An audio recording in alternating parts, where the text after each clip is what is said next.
Que quelqu'un dise avec moi l'église. Il y a beaucoup de gens qui s'embrouillent lorsqu'on parle de l'église. Il y a une nuance entre l'église qui est l'ensemble des croyants qui constituent le corps de Christ, encore appelé épouse, et l'église du mot grec ecclesia, qui veut dire assemblée. C'est-à-dire les groupes que nous formons, par exemple, ici le ministère Bethesda, le nombre de personnes qui sont ici, nous formons une église. Arche de Noé forme une église. La conquête forme une église. Mais l'ensemble, amen, de tous les membres du corps du Christ forme le corps de Christ qui est l'église ou encore l'épouse. Pour plus de compréhension, on va aller dans Éphésiens chapitre 5 à partir du verset 23. Amen. Car le mari est le chef de la femme. Car le mari est le chef de la femme. Comme Christ est le chef de l'église. Comme Christ est le chef de l'église. Qui est son corps. Qui est son corps. Et dont il est le sauveur. Dont il est le sauveur. Amen. Le pasteur Iloki s'est arrêté au verset 23.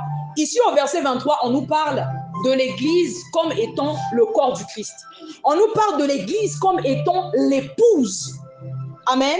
Et au verset 24, on nous dit, or, de même que l'église est soumise à Christ, les femmes aussi doivent être à leur, les femmes aussi doivent l'être à leur mari en toutes choses. L'apôtre Paul fait une analogie entre la relation, amen, de Christ et l'église, c'est-à-dire le corps du Christ en général, et l'homme, le mari, c'est-à-dire et sa femme.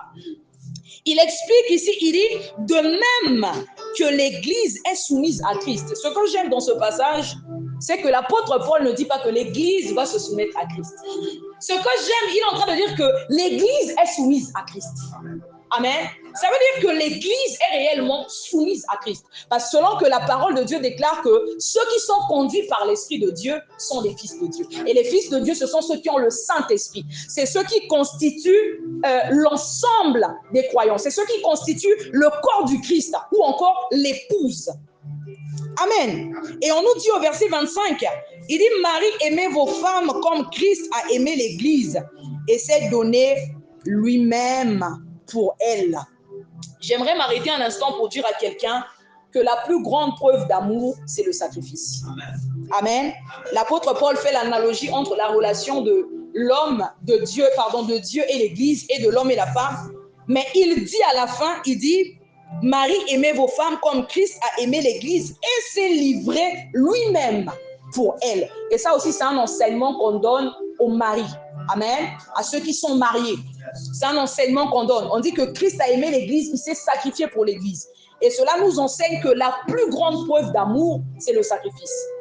Lorsque dans la parole de Dieu, le Seigneur te dit que tu aimeras le Seigneur ton Dieu de tout ton cœur, de toute ton âme, de toute ta pensée, cela engage le sacrifice. Amen. On ne peut pas marcher avec Dieu et ne pas être en mesure de poser des actes qui démontrent qu'on aime réellement Dieu. Amen. On est tous d'accord ici, même si tu aimes un homme ou une femme, que tu lui dis seulement que je t'aime, sans pour autant poser les actes qui prouvent réellement que tu l'aimes, la personne ne sera jamais convaincue. Et Christ pour nous démontrer, Dieu pour nous démontrer son amour, qu'est-ce qu'il a fait? On nous dit que Christ s'est donné. Il s'est donné pour son épouse. Il s'est donné pas seulement pour les membres du ministère Bethesda, mais il s'est donné pour l'ensemble. Amen. Ce qu'on écrit souvent épouse avec grand E. L'épouse. Ça, c'est l'épouse.